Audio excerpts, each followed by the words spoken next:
Hi, everyone. Welcome to the fourth episode of the House of the Dev podcast. It's season 2. As always, from Austin, Texas, there's Raphael Colantonio. Hi, Raph. Hello, Peter. This time we have another guest who has officially changed the landscape of gaming forever, co-creator of Fallout, Arcanum, Vampire the Masquerade Bloodlines, Outer Worlds, and other cult classic games, game designer and programmer, Mr. Tim Cain. Hi, Tim. Thanks for joining us. Hello, nice to meet you, Peter. It's a dream that came true, actually, so nice to meet you. You are entering the House of the Dev. About 10 years ago, a little story to start. About 10 years ago, I've had an interview with your colleague Fergus Urquhart, and I told him exactly what I'm about to tell you now. You've changed my life forever, frankly. Yes, my good sir, period. I think after Doom, Fallout was the second game that I was crazy obsessed with. So many great memories and inspiration. I'm sure you get a lot of this, so sorry about this fanboy moment. Yeah. Congratulations and happy birthday to your baby. It makes me feel old, but it's nice that it's still around and people are still enjoying that IP. Yeah, it changed lives of many people around the globe, and I can tell you about Russia. It's been a long-term dream for Russian devs to make Russian Fallout. It's kind of local legend here. So yeah. I heard that a lot of in Russia people live action role play. Yeah. Fallout. Mm-hmm. I think that's amazing. That must be fun to do. Have you ever done that? No, not me, but I know people who did that, and actually, it's it's a huge part of culture code for people from the countries of the ex-USSR, because when you're a kid and you run out of your house and there's some weird structure in your yard, like in the city, not in the country part, and your mother says that it's an entrance into the nuclear bunker. Of course, you will love games like Fallout and Stalker and stuff like that. It's really close to our mindsets and to our culture and hearts. I always wanted to, but I don't have the right background. But I always wanted to do a Fallout that was set in Russia, and another one set in China, just to do the other side of what the world was like. Yeah, it's a good question. Yeah, what is the rest of the world like? Yeah, I would have loved to have seen it because we got hints of things. Because like there was some Chinese technology in Fallout 1, the sub that had landed. We talked about Russia and we talked about China and Canada for that matter. But it would be nice to see a Fallout set there rather than here's another Fallout in another part of the U.S. I've seen the U.S. Let's do other places. Yeah, well, and we've seen a lot of Fallout set in other parts of U.S. Yeah, well, actually, there are some games that are that can be called Russian Fallout. We have Atom RPG, which is set in the alternative 1980s. And we also have a game called Encased. In my opinion, it's probably the closest thing to Fallout made by a team from St. Petersburg. Some guys were from Larian Studios there, so they worked on Divinity Original Sin series before that. But for the majority of the devs from the studio is closed by now, sadly. But it was called Dark Crystal Games. For the majority of them, it was their first project, and it's really cool for the first game. So if you're interested, check it out. Alternative 80s, many cool references, but it's not a fan fiction. It's a cool standalone game with its really nice ideas. So, and I think Raphael has something to add to this fanboy moment too, since we're both big fans. I mean, I talked to Tim last week actually, and I went full already pretty fun boy on him. Yes, he knows my passion for Fallout. I was also gonna say, there was something about the atmosphere in Fallout that was, it's branding forever, right? Like and part of the atmosphere, of course, is the sound, like those soundscapes, those musical cues. That's so strong, so good. I love that. I don't exactly know who is that person, but hey, kudos to whoever designed those soundscapes. That was those ambient tracks that played when you were playing the game. Mark Morgan made that. One of my favorite Mark composers. Morgan, all right. He was fantastic. I remember our audio director, Charles Deenan, said, "What should we tell him to do?" And I gave him a stack of CDs. It's like Aphex Twin, Brian Eno. There might have been a Depeche Mode in there. I don't know why. But I gave him a stack of those and listed tracks. And I said, these are tracks that I absolutely love. Can you make something that sounds like it belongs with this kind of music?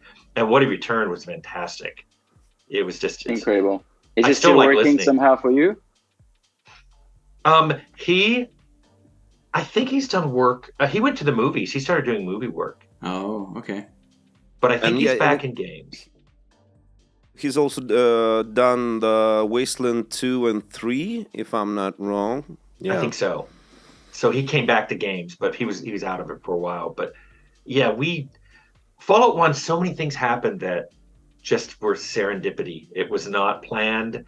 We got the perfect person at the perfect time who was resourceful and brilliant. Like our manual, Chris Taylor running our manual, brilliant. When we lost the GURPS license, Chris had a homemade game system that was most of special. I think all I added was luck. I was really big into luck.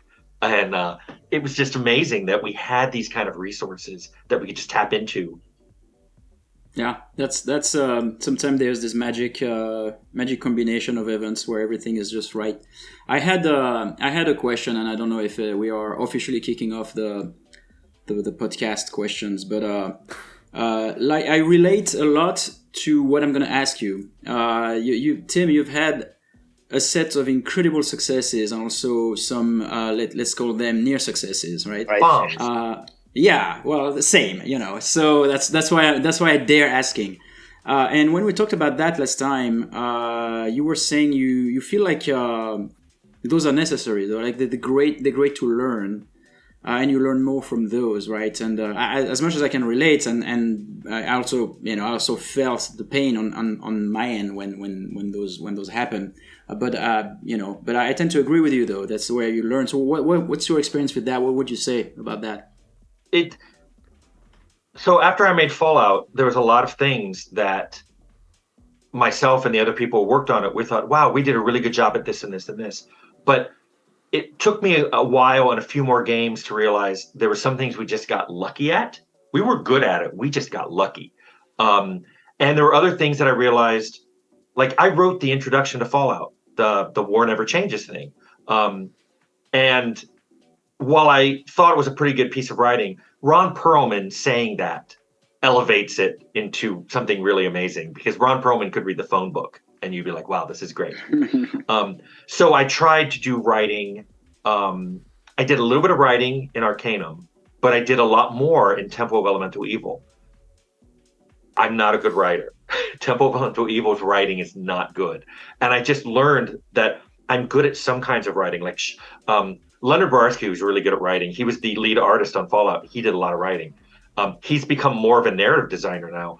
And we've talked about my writing, and he said I'm good at shorter things, like an introduction or lore text or a found object that has text attached to it. But if I actually try to write dialogue and character,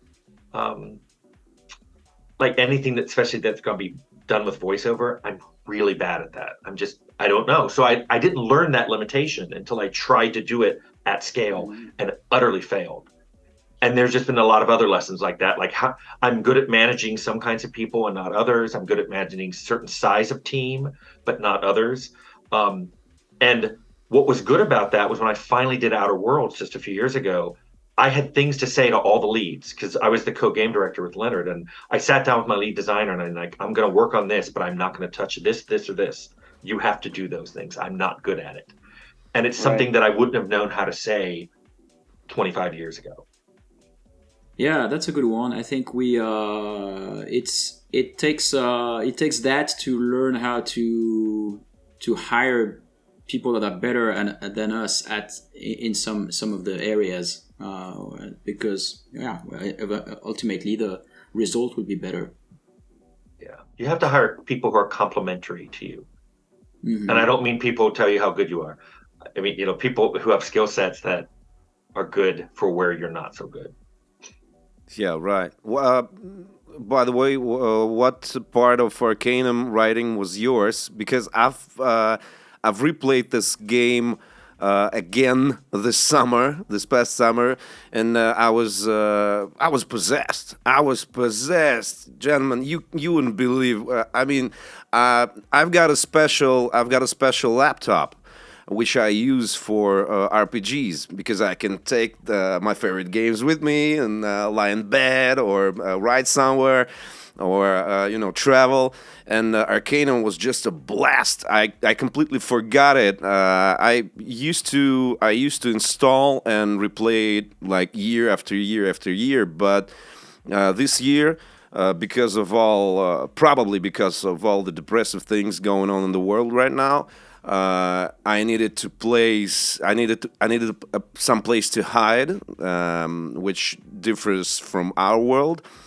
Man, Arcanum, that's genius. So, which part did you write? Tell us. I didn't write any of the characters, which is why I didn't learn my lesson until Temple, which I did after. I wrote the manual, most of it, and I wrote when we were doing quests.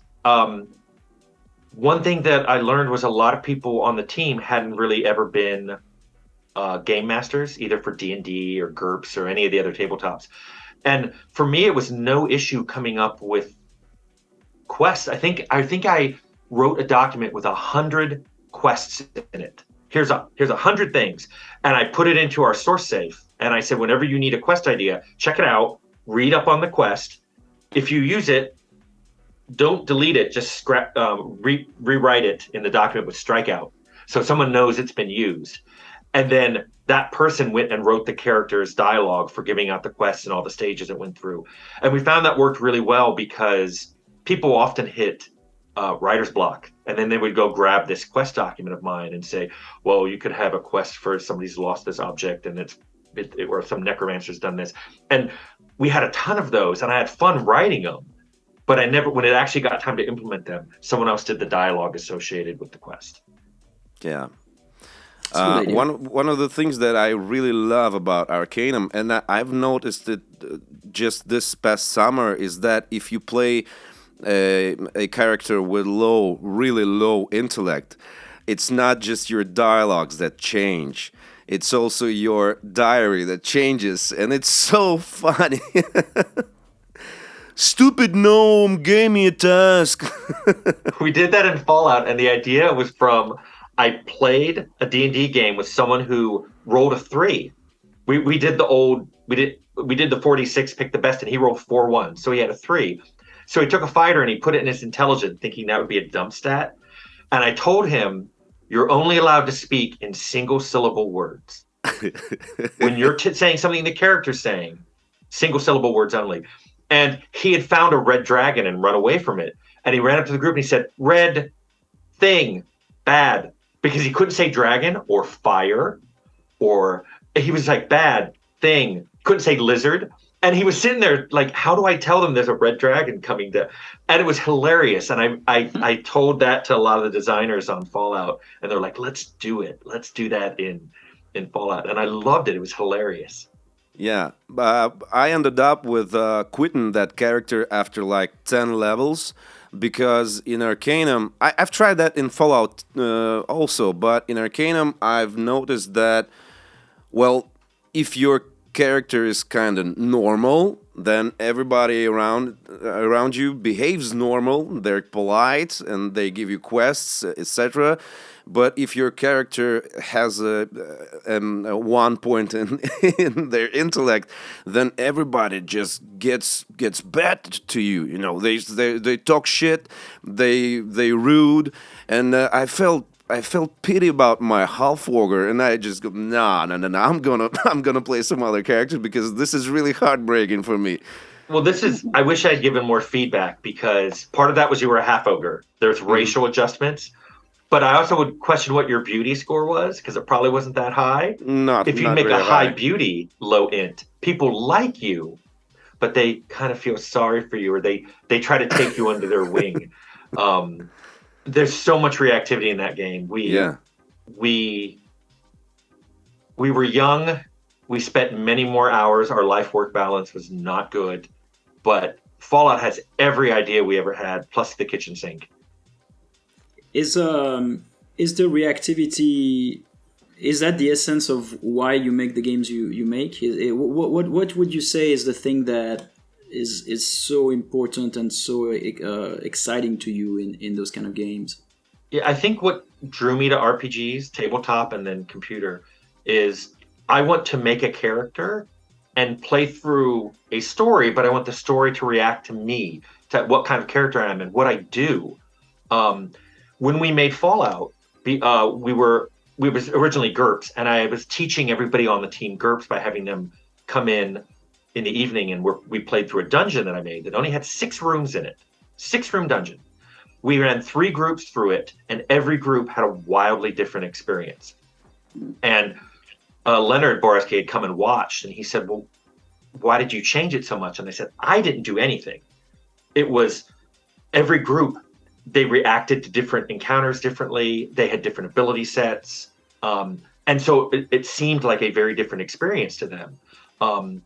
And he said, well, let's do that in our game. And I said, we can do that, but we have to be very careful about how we make the game. It has to be systemic. We have to put rules in the game at the code and script level that just react to things the player does. We can't script what people what they do.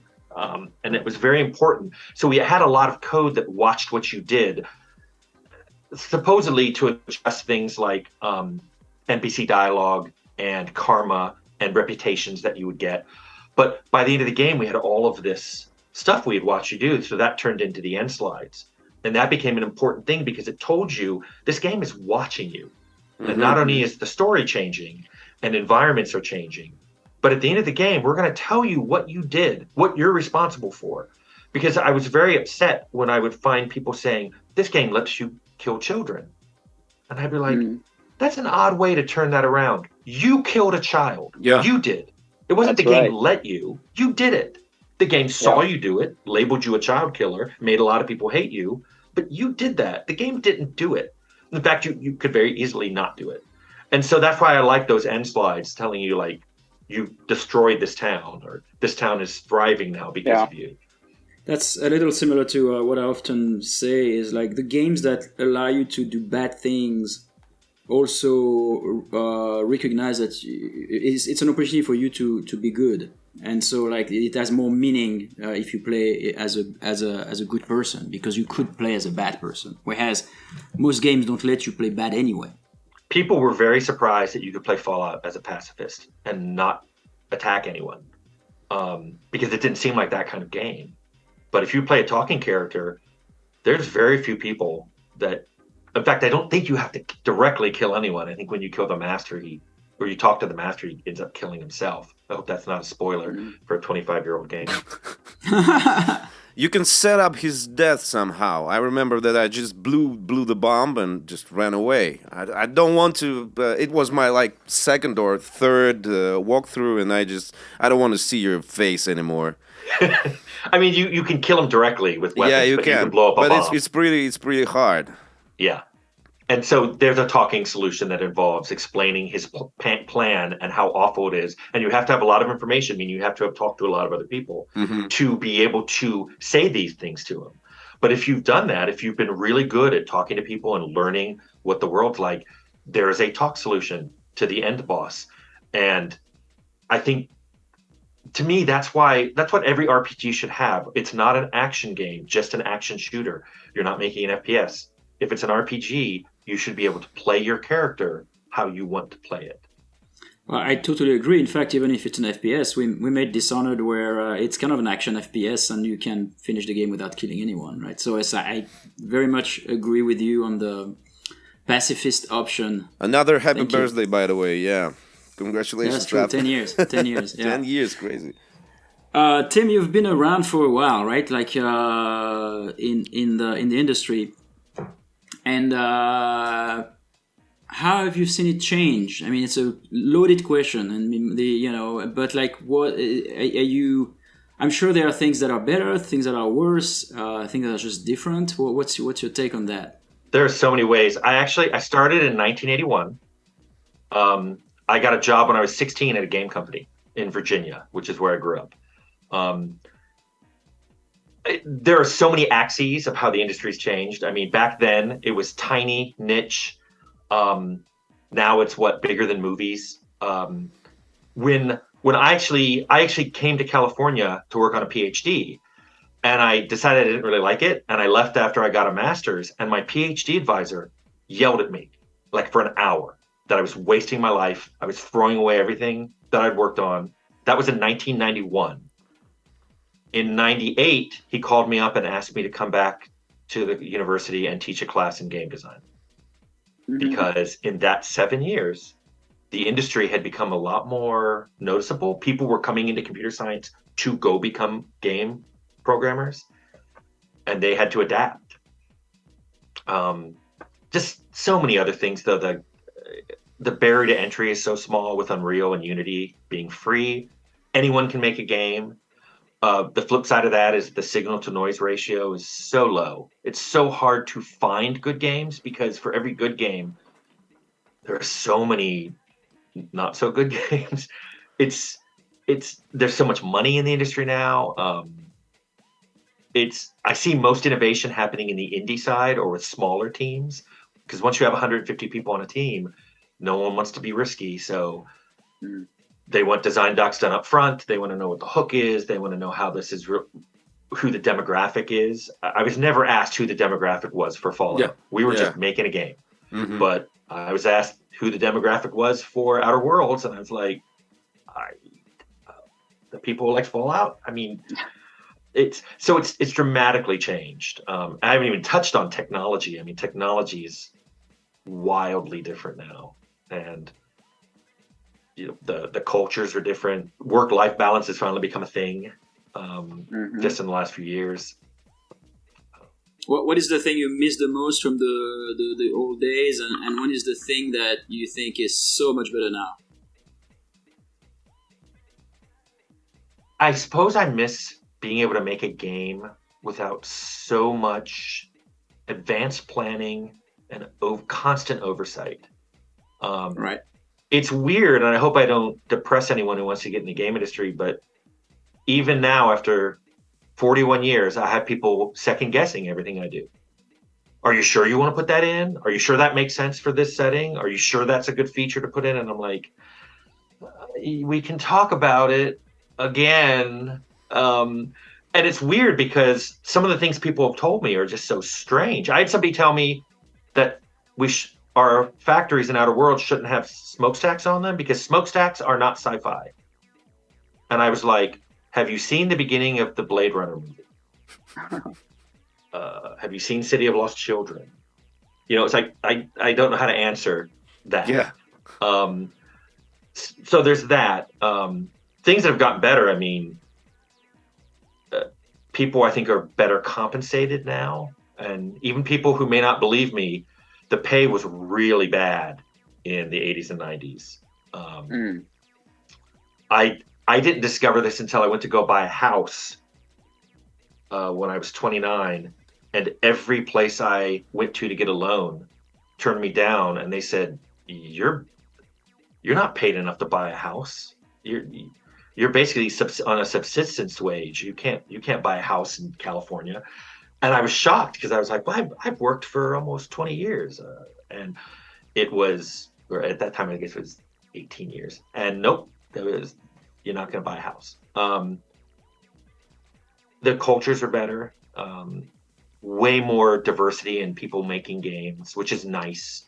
You get a lot more people from different backgrounds and different abilities making games, which makes the stories richer, and also some of the stuff, the features you can put in richer, because people know like what it means to animate a human doing certain things, or how to create characters that look wildly different. And that's just a really nice thing to see in modern games.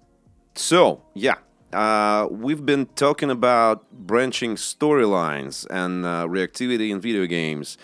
And your games, Tim, are known for this. And in the past years, many devs think about saving resources and adding something that most gamers will completely miss might be dangerous, except from the cases when you have a huge publisher behind your back. And besides, in the age of Twitch and YouTube, it's hard to talk about things like replayability. What's your take on this in 2022? I've heard that argument of getting rid of a lot of replayability, but I don't know. It's the same argument I hear about games should just be single player games should be gone, because games as a service is where everything's going. I think there's a huge risk of losing an entire segment of the gaming population to whom those things are really important. I don't think they're that much effort to add. I mean, they are work, but it's with good tool sets. Like Obsidian has an excellent dialogue toolset for making not only branching dialogue, but reactive dialogue to react to things like game state and inventory and just all kinds of things. I think with the right tool set, it's not much more work to create a very reactive game. And I think it's one area a game can shine over a book or a movie is reacting to the player. You form this almost relationship with the game because you're doing something in the game's like, I see you doing that, and changes its nature. It was a lot of discussion for me to get flaws in Outer Worlds, but they grew out of the reactivity. It's because the game was watching you do things. And eventually I said, well, wow, you've fallen a lot, or you've taken a lot of damage from the automechanicals or from raptidons or whatever. Maybe we can have phobias. And it grew out of that. And I think that those kind of features can be added to games to give them a really modern sense of involving themselves with the player and expanding player agency without really making the game much more expensive to make. Yeah. Do you think that those new business models, you talked about game as a service, we can talk also about microtransactions or even Game Pass, frankly. Do you think they have an impact on the game design? And if so, what type of impact? Fortunately, it's never impacted my games, but they started to. I worked on an MMO, and before I left there was a talk about making it, instead of a monthly payment, to making it something where you buy things. It's a microtransaction based. That changes a lot of how you design a game. And you see it a lot in mobile games where a big chunk of the game isn't either isn't available, or in some cases you can't even really win without spending some money. I think it's unfortunate. I think there's the game industry, I mean, the game genres is a big pie. And I don't think we should just go, this is the only kind of slice we're ever going to make. I think there's room for microtransaction and there's rooms for games of service. I don't think everything should be that. I do know that everybody in marketing and the business side are like, well, that's where all the money is. I don't know how to argue that other than to say games are partially art and partially business. And if you really fall down on the business side, you're going to regret it. I can't exactly predict how, but I guarantee games will lose a big part of their soul if everything becomes a business-driven decision. Yeah, isn't it difficult as someone who's both entrepreneur and both creative to tame both sides and make a reasonable. Which part of you wins? That's the question. Which, in your case, Tim. It's interesting because I used to get asked that question because I loved programming, and I also love doing design. That's right. And the designs came out of the fact that whenever I'd go to play a tabletop RPG, no one else wanted to run it, so I had to be the dungeon master or game master or whatever it was called. And people always said, "Well, that must be like two parts of your head, and they're fighting." And I'm like, "No, they're pretty happy with each other." I kind of feel like we can, like, especially if you go into a game going, we want to do microtransactions. There are clever and fun and creative ways of doing that don't cause the foundation of your game's design to crumble or erode. But the same way I don't want every game in the world to be a first-person shooter, and I don't want every game in the world to be a post-apocalyptic game, if you decide every game in the world has to be multiplayer or microtransaction or some other game as a service, so many opportunities are going to be lost. And it's like balance in all things, and there's got to be balance there. And I hope they find it. There is a bit of convergence, right? It's like in every ways. I think even without talking about business styles, but also technology and type of rendering, there was a moment where we had as many genres as there were games, in a way. I mean, talking about the 80s, 90s, right? And then everybody would make their own type of controls, like, oh yeah, it's going to be, QASD, sorry, because I'm French, so like the keyboard is different. And then eventually everything became third person. Like, so like the adventure games that used to be 2D and the action games that used to be, top down or whatever, like they all kind of fused into, let's say, Tomb Raider at some point, where every game was an action adventure game somehow. And then everybody uses Epic technology, or Unity. So like you have like mostly two engines. Plus, of course, people are still doing their own engine, but like the majority are using the same thing, the same features, and now we're going to the same business model. So yeah, there is a bit of a risk there, right? Like to unify everything into everything looks the same game at the end. That's why I like playing indie games. Not predominantly, but I like dipping my toe in the indie pool every now and then and seeing what's fun there, because I see a lot of innovation happening in that space. A lot.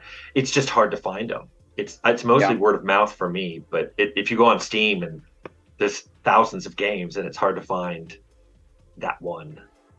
Yeah, that's true. Speaking of balance, your latest RPGs like Outer Worlds differ big time from your early works.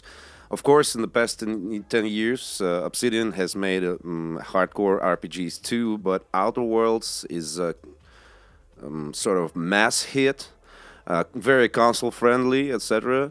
Now, on the other hand, Arcanum was a mass hit of its time too, but it was so packed with content, you can't really compare it to any other modern-day RPG. Do you see any kind of balance here? What do you think of modern-day RPG players from your perspective? What makes them happy and content now, and what feels overwhelming? Well, I'll start by saying I've had fans of my older games get mad at something like Outer Worlds. They're like, "Oh, why did you do that?" I mean, it was one of its pillars was to be casual friendly. Mm-hmm. Was because I find that modern players, and part of it's the way publishers, because you often buy a game now and you just download it, there's no manual. It used to be, if the game came on 7 discs or a CD, you had an hour or two to kill while it installed, and you'd look at the manual, and the manual would help teach you the game. We don't have that anymore. So people start up a game and it's like, starting, I want to play, it better be easy for me to get into, or 30 minutes later, I'm abandoning it and going on to the next game that I can download instantly and stream. So that's just the nature of what the tech is like now. We have to make games much more, not just accessible, but they have to grab you early. I don't resent that, but it does mean you have to approach making your games a little differently. If it's a wild idea, or if it's really hard for a lot of casual people to approach, or someone on a console who's only got a controller, and it doesn't map in the standard way to what people are used to doing with that controller, that can turn people off right away. And you certainly don't want to do that. I mean, the goal of a game shouldn't be to sell as many units as possible, but you do want a lot of people to experience what you've made. And I think that's the environment that anyone who's especially under 30 has grown up with. There's a lot of games. I can get them relatively easily, and I can get into them quickly. That's affected the designs of games to be a little more front-loaded with what it's about. You don't want too much of the game to happen later. You don't want there to be twists and surprises and you're not really playing a fantasy game. It's really sci-fi. It's that kind of thing has to be. People want to know what they're getting into right away. I agree, and then I have like the best counter example. Have you ever played Inscription? That's a fairly recent game, and it's 2D, right? Yeah. Kind of. I have. You do? Okay. It's a card game, right? And how far did you go? Because this game rocked my socks. Like I could not believe what happened. There's a huge set of twists. Yeah. But I also know a lot of people who bounced off it. So yeah, I get what you're saying is the counter argument, but I could counter the counter argument with no, totally. But I mean, the bottom line though is that I think it's one guy, and he sold gazillion units. So I guess when you're one guy and you still sold gazillion units, and a lot of people got turned off because they did not really wait long enough, it's still somehow good enough. But I'm so admirative of the fact that he did that, because it's incredibly ballsy, to do that in this day and age. Have you played? It just came out. It's a game called Prodeus, Prodeus. No. You'll play it. It's a new game made in Unity. Comes up. You'll play it for 2 minutes, and you're like, Doom. I'm playing Doom, but it's 3D. It's got modern layout sensibility, modern loot, and creature design sensibility. But it's captured Doom. In my mind, it captured it better than the new Doom. Oh. And I just started playing it 2 days ago, so it's brand new, and it made me go, whoa! So there's a way to do old school and new school combined. I'm not sure I know all the secret sauce on how to do that, but Proteus pointed me in that direction and went, they're doing it. It's possible. Sounds really cool. Yeah, can we please talk a bit about Bloodlines, guys? Oh, sure. That's one of my top 10 games. God damn it. I just finished it about a half a year ago. Of course, I knew about the existence of this game. I think I've ever bought it. I even bought it with Half-Life 2, because if I remember correctly, it came out the same day. But when I wanted to play something... That was a good strategy, by the way. Yeah. Well, yeah, that's history. That's history. But something all the time I've tried to play it, something got in my way. But speaking of twists, that cab driver scene in the end and the very end of the game, that was mind blowing. So cool. Of course, I mean, the funny thing is that the latest patch for this game came out like 2 weeks before I've launched it. Fans, I was so surprised that the community still supports this game and updates it like every month. And it doesn't make the game like the way you wanted to make it, of course, but it's smooth.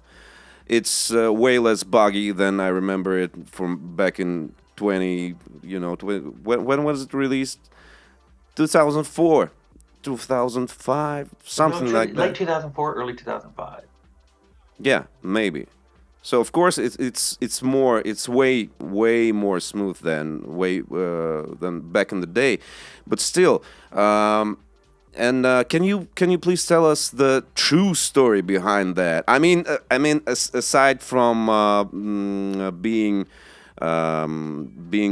the captives with the situation with the Source engine and Valve releasing Half-Life 2, you couldn't release it before. I've read that aside from all other issues, Troika Games had to work on Bloodlines without a producer for a long time. And later, Activision, the publisher, inserted their own producer to help the studio finish it no matter what. Was that partly the case? From the outside, it may not look like a dream team like Troika may ever need an additional commander from the outside. Well, I should put a big caveat is that it was in development for a little over 3 years. I think it was 3.5. And for the first 22 months. So almost the first 2 years, I was working on Tempo of Elemental Evil. So I didn't work on it. That Bloodlines really was Leonard Borarsky and Jason Anderson's baby. And really, I mean, if you can ever get Jason Anderson to talk to, he doesn't do a lot of interviews. He's brilliant. If you love The Ocean House, that was single-handedly put together by Jason. He locked himself in his room for like a week, and he came out with this. I got chills right now, remembering The Ocean House. I still remember it. You know, it's been almost 20 years. It's been almost 20 years, and I've replayed. I remember the introduction sequences pretty well. But I wanted to get to the content that I've never seen before as fast as I could. So I kind of ran through the Ocean House without even my earphones on. And I was having a Zoom conversation or something like that. And I was still screaming and jumping on my chair because of the events that took place in it. Yeah, that's brilliant. That's Jason. Yeah. So a big chunk of the game had already been done. When I came over, it was more of a. I came on as to help with the programming and kind of do management. What I still remember when I came on, there were anything that threw an object. I know there was a boss that had a shark head that threw fish at you or whatever. There were other things in the game that got thrown. Every programmer who did it wrote his own solution for that.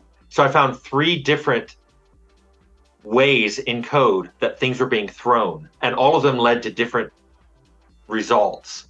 I ended up throwing out 2 of them, collapsing one to something parametric, and then having everyone call that. That was the kind of thing I did. And then I did a number of the bosses.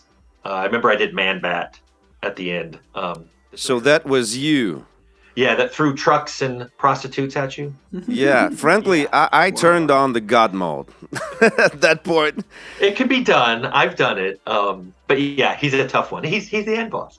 But yeah, that was such an interesting game because Activision really pursued us to do it. And Valve wanted us to use the engine. They wanted Source to be used. The guy who signed us onto Sierra to do Arcanum, Scott Lynch, was now working at Valve. And he was really pushing for us. And so that just came together really well. And we liked the source material. We tried to make it feel like Vampire the Masquerade and not just here's another vampire game. Because they have a lot of stuff that's unique to their world. In fact, the reason it's called a masquerade, you're not supposed to let anyone know about vampires. Kind of hard to do when you're a Nosferatu. But, you know, we had a lot of sewers in the game. I think the biggest thing that the regret, and I have it for Temple as well, and even Arcanum, is the nature of our contracts were that after the game came out, patches had to be approved by the publisher. So we knew it was buggy. They actually released something that wasn't a gold master. We sent a disc to them to test, and we found all these bugs in it. And so we made another disc, and they're like, "Oh, we already sent that off to be gold mastered." And we're like, "Why?" And so we're like, "Well, we have a new one." They would QA 1 or 2 patches and then stop. And we're like, well, we're going to keep on putting out patches. And all 3 of those publishers, 3 different publishers, Sierra, Atari, and then Activision, they all said the same thing. No, you can't put out a patch unless we approve. And so that's why there are so many fan patches, because we were literally not only ordered not to, we were threatened legally. If we find a patch that was put out and you helped on it, we will take legal action against you. Why? Is there a reason behind this? What it said in the contract was the developer could make no patches without publisher approval and quality assurance. And they didn't want to spend any more money on quality assurance. And we told them we'd just do the patches ourselves. And they said, well, those won't be official. And then we're like, well, we'll make unofficial ones. They're like, no, we don't want you to do that. And so we were literally stymied from doing anything. And we wanted all that stuff fixed. And we had fixes for so many things that were wrong. So frustrating. It was so frustrating. But plus, if I recall correctly, I mean, we were using the source engine ourselves back then with Dark Messiah. And that's right. Frankly, it was not ready for prime time. Like, you guys shipped at a time where, like, you've been working on the work in progress version of Source, and I can't imagine how painful that must have been, frankly. The faces and the physics were wildly different in what shipped in Vampire than what shipped in Half-Life 2, because at some point we just had to lock it and go, we can't keep getting wildly different libraries from Valve. Yeah, I mean, I think people don't always realize how painful, and I mean, it's, there's some good things about game development, of course, otherwise we would not do them. But there's a lot of hoops, and like every time it's a little bit of like pulling a miracle to ship something, right? And let alone something that is actually polished.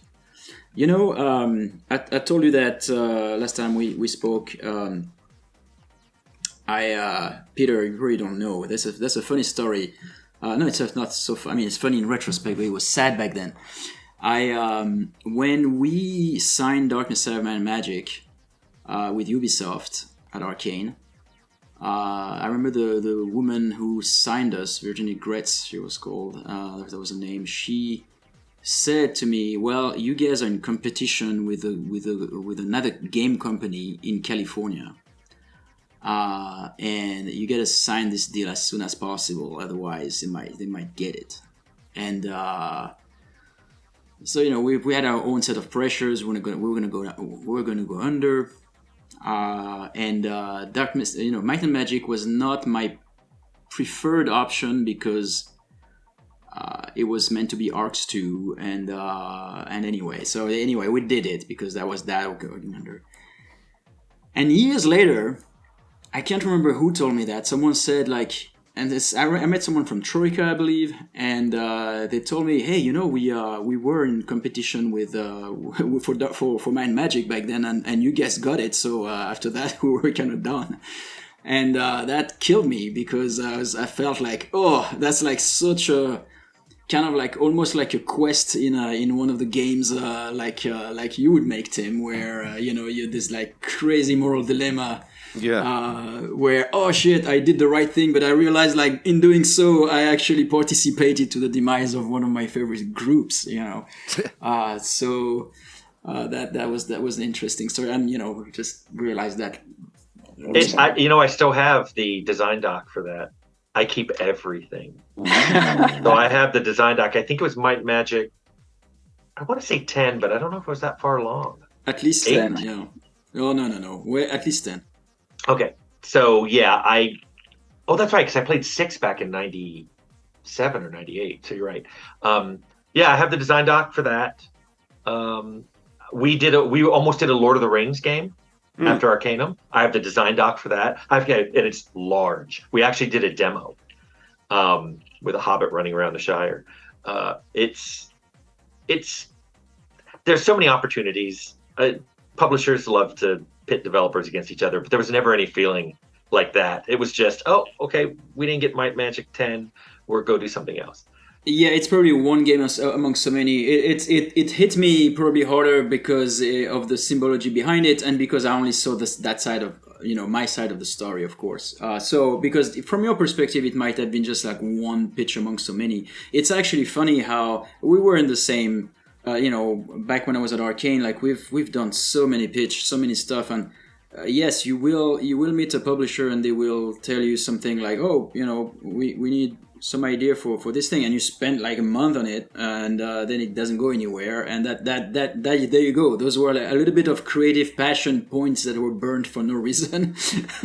I have a similar general story, which every time I meet people, I never do conferences that much, but when I meet people, they're like, oh, you seem really easy to get along with. I heard the opposite. And whenever I traced it, it always came from a publisher.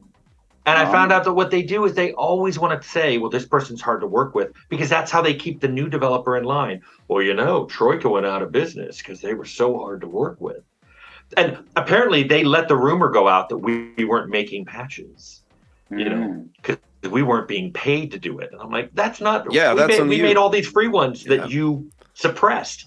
So it's hard. What do you do when you find out 15 years later that somebody's not even working at, a publisher anymore, was going around telling everyone, oh yeah, he was so hard to work with. Yeah, and everybody is covering their own asses in some way, so you don't really know. It's part of the, if a game doesn't sell as much as people wanted, is it the developer's fault or the publisher? Everybody is gonna blame the other. And the reality is like, man, a game that hit it in every way, is like critical and also sales. Yeah, you gotta have absolutely everything lined up, including luck, and that's the reality of it. It's super hard. I usually tell people, if you want to know what I'm like, there's more of me in Fallout and Arcanum than just about any other game I've ever made. There's a whole lot of me in there. There's a lot of humor. There's a lot of how I like to think of systems working together, and how I want an RPG to be when it's moved to a computer from a tabletop. That, if you want to know me, play those two games, and you'll have a good idea of what I'm like. Who did for some reason I remember a little side quest in Fallout 2 where I had to beat a scorpion at chess by talking to a plant. I don't know if that's you, but that was funny. I don't know where that came from. That game, I only worked on like the first 4 months, but it was developed in 10 months. That game. Oh wow, really? Yeah, all together. It was crazy schedule. Like the boxing ring. I think that was Avalon wanted that, where you boxed people. Mm-hmm. You could become a champion and bite someone's ear off. Yeah, I remember that pretty well. Yeah, there was some good humor overall between all the Fallouts, frankly. Mostly the early ones, because then they became a little more serious, I think, with Fallout 3. But 1 and 2, there was so much funny moment, but like funny dark moments. It was just a right tone for me as far as humor, something that is sometimes over the top, but yet not distracting in a way. Not in a bad way anyway. I think that's important to the tone of that game. It's got to be dark. It's post-apocalyptic. It's dark. People are dying off. But if it's not funny, it's not Fallout. There was a thing in Fallout, and I'm sure it's not deliberate. I think it was from the French translation. When sometime you could receive or you could inflict a critical hit that would make the opponent blind. And then there was this description at the bottom. And so in French they would say you inflicted blindness, it would say a tragic blindness or something in French, right? Which was probably not the version in English. And then between parentheses, it would say as if it was not tragic enough. So it's probably the French translator who went like, it's already tragic enough. That's an interesting question. I gotta say that humor is what video games in general are pretty bad. Like I'm 36 and I'm playing video games for at least 30 years, and I can count on one hand how many games made me actually laugh.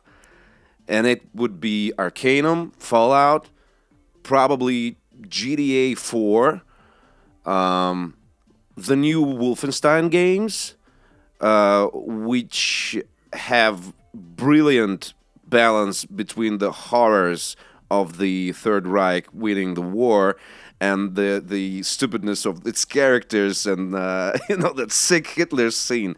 Awesome. Why is that? Why do you think this is a? I'm playing Gothic 2 right now, and it makes me laugh so hard at the moments. it's really rare, especially these days. For me, Sam and Max Hit the Road. Yeah, which is an adventure game from the 90s. That game made me laugh so much. But I think the thing is, so many people think they're funny who aren't funny. So when you're putting together a game, if they get to put their stuff in, often it doesn't hit.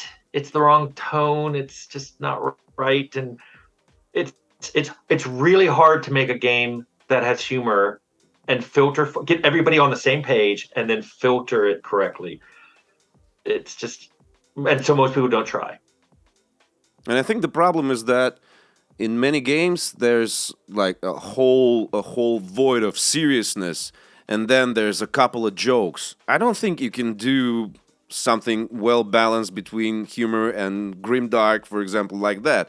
You got to work on it from the very beginning, like Fallout. Yeah. Those little skill dex cards were supposed to tell you this is the kind of humor in the game, because you're looking at the skills and you're reading this card and you're seeing somebody do something, and it's supposed to tell you that's what you're getting into right there. And the manual was the same way, with the recipe on how to cook rat. It wasn't silly. It was just morbidly funny. Yeah. It's like a grim parody or something like that. Yeah. See, that's why if we ever did a Russian one, I'd have to actually work with Russians, because I'm like, how can we make fun of this? But it's got to be just right. It's got to hit that funny bone about what was funny about how the Russian side of the Cold War. Because we figured out how to make the American side of the Cold War funny. But if we couldn't do the Russian side, that wouldn't be Fallout. If it can't be funny, it wouldn't be Fallout.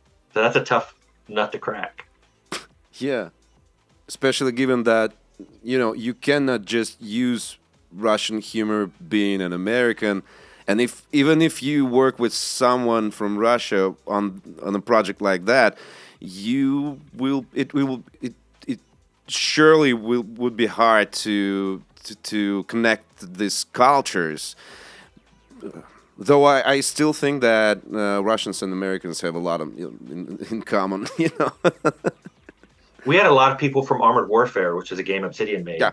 A lot of Russian developers stayed on and worked at Obsidian. And it's like, a lot of them were not what I would expected. And that's why I started thinking about Fallout Russia again. I'm like, I wonder if I could make a game with them that would be like Fallout in Russia. And it never materialized. But yeah, I worked at I was a South Korean game company for 6 years. And that was great.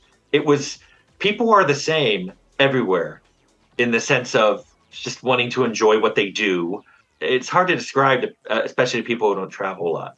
It's sad that we have to quit, but I really hope that we will do something like this again, Tim. Thank you very much. Yeah, I'm cool. sure No problem. this is going to be a wonderful episode. Thank you very much, Tim. Sure. Thanks, Raph. Thanks, Ralph, for getting the idea to do this together. Yeah. Yeah, of course. Thank you. Thank you. Bye.